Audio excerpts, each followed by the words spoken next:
I'm looking forward to being able more and more and more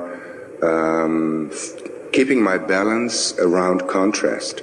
I was one of the guys who was not lying at the beginning of the workshop because I don't like it at the moment, the contrast. It's just minor things. I know that my basic grid is filling in with well-being from all different, all kind of different things, but I do attract worrying people. What you may be saying to us, and we're going to take this conversation into a place it has never been before. Oh, yes. We're just going to settle in here and have fun with this, because this is where this conversation of deliberate creation has now evolved to. We've been saying for a long time that contrast is all part of it.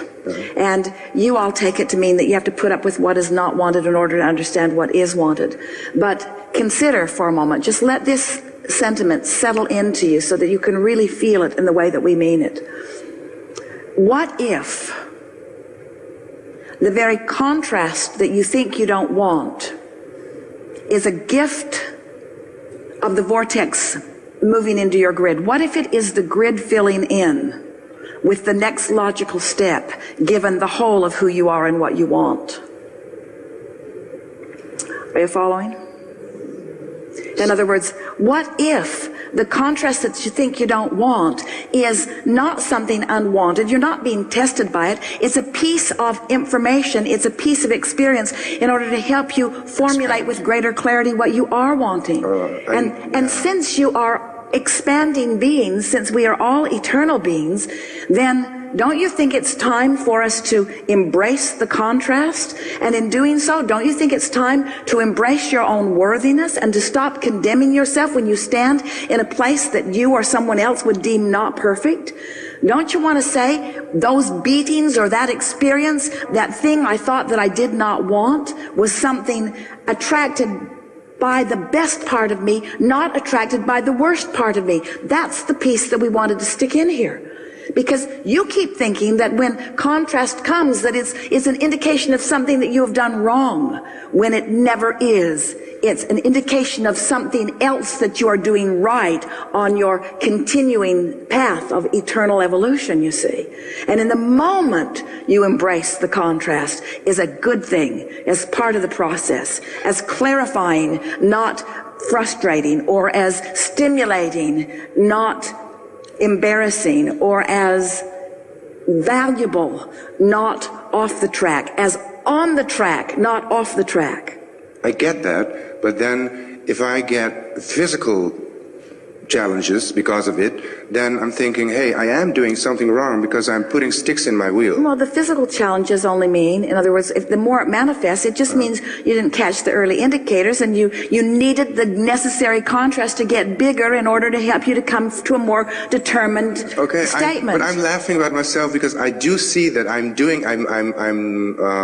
I'm aware of it happening, and I'm able to push it away. You're doing everything right, except asking this question from the standpoint that you should stop that.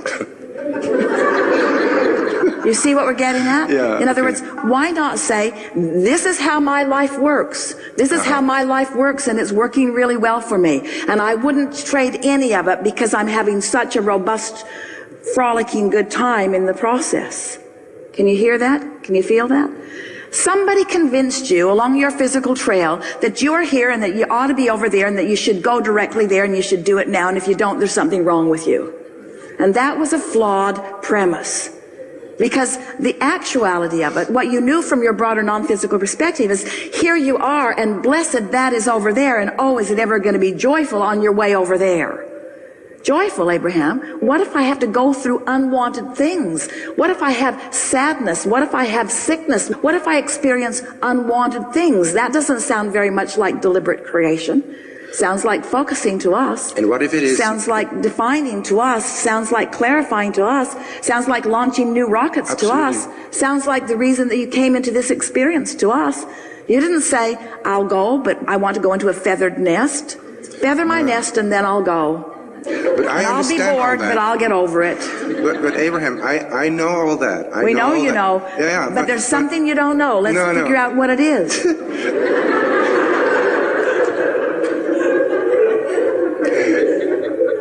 What if it's not my contrast, but if it's the people around me that are having contrast and they're wanting to hear my version of dealing with the contrast, and then when I tell them how to deal with the contrast, they don't want to listen to it because they want me to commiserate, and then I retreat myself from it, and then they are pissed off with me because I'm not a commiserating person that I used to be. I used to be so empathetic, and now I'm so disappointing to my parents because I'm not listening to their agony anymore, and I love them very much, and I get so tired.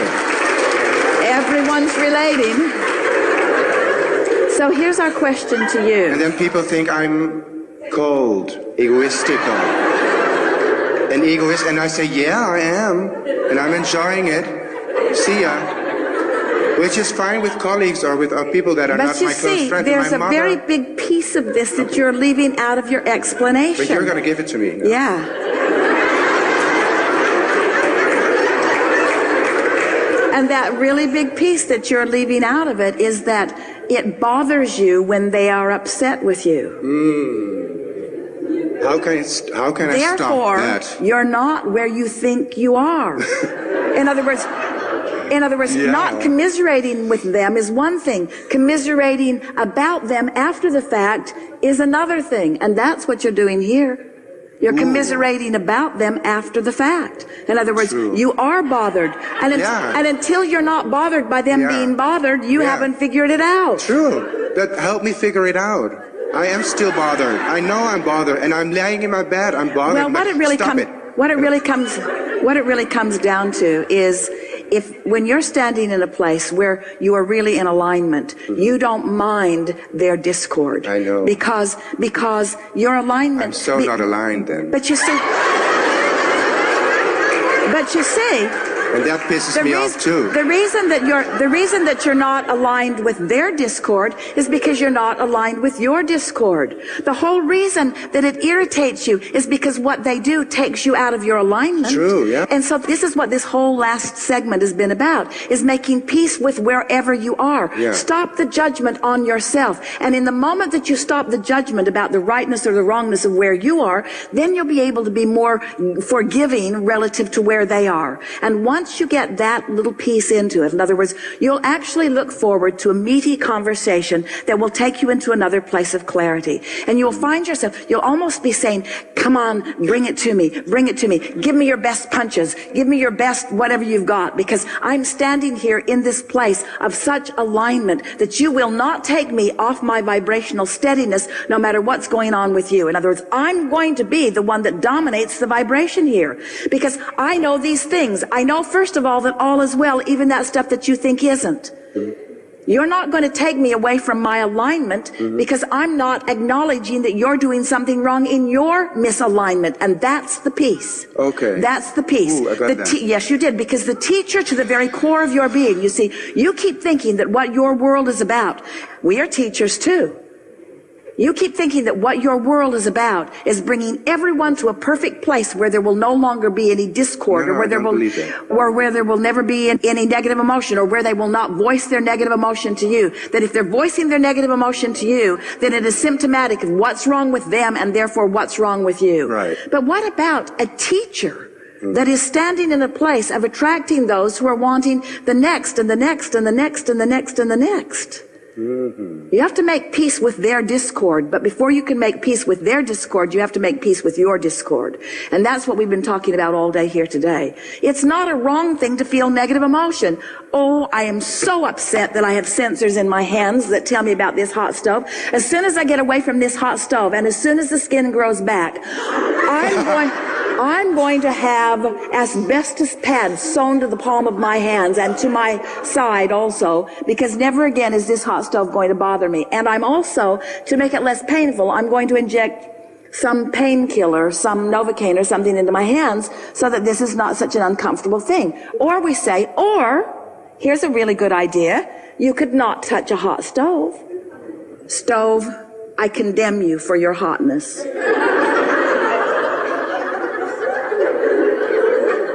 You need to cease to be, because I can't control myself. I cannot control myself, therefore you need to cease being hot. Because if you weren't hot, I could never get hurt. If you weren't negative, I could never feel negative emotion.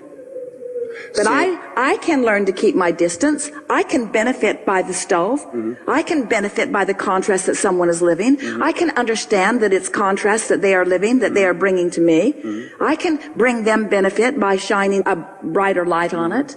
I can acknowledge the perfection that we are all living in. And so these are the steps to do that. And you think you know this, but we're going to say them anyway. Yeah, You have to accept that you are an eternal being and that you are always changing and expanding. Right. And if you are going to accept that premise, then you have to joyfully accept contrast.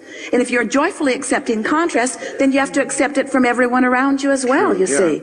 Where did you get to this place? We're speaking to all of you, but especially to you.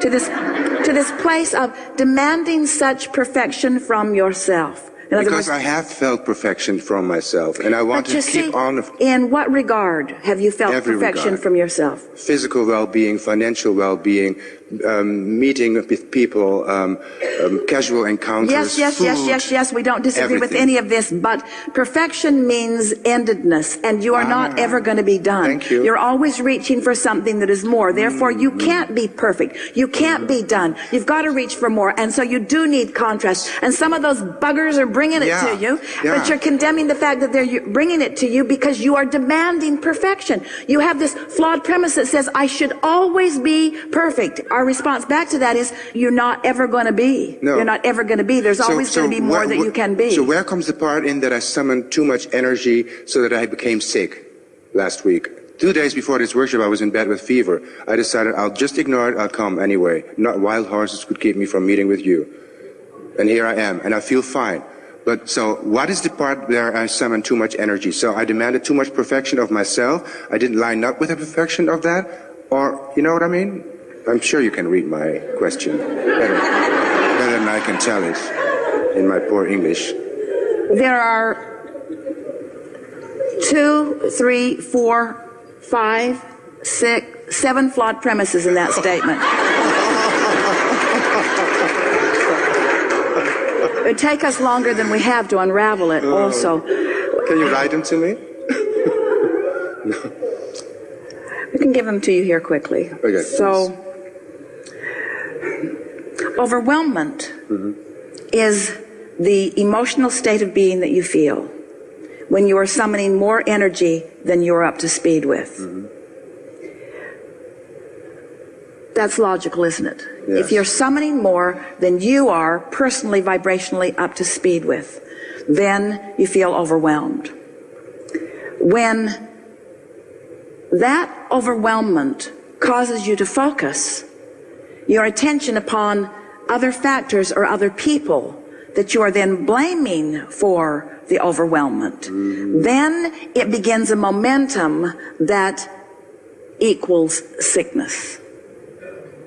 In other words, we're speaking specifically to you. That's the progression that has taken place here. But at the heart of all of that, we would like to stand here together and express this to you until you get it. And so we're going to summon everyone who knows everything about you and focus for 2 or 3 minutes here in explaining this to you because of the intensity and the power of your wanting to understand.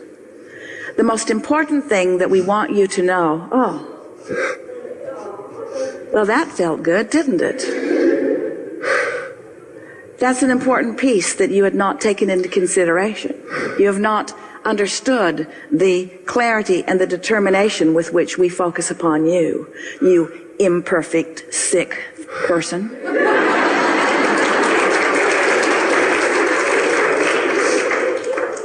You can't get sick enough or flawed enough or imperfect enough to cease being the object of our attention, you see.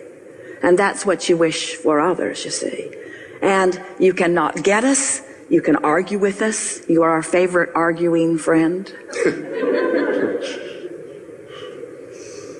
Doesn't slow us down, doesn't hurt our feelings, doesn't upset our resolve, doesn't keep us from knowing, doesn't keep us from loving, doesn't keep us from attempting to explain it to you yet one more time. That was a really good piece for you.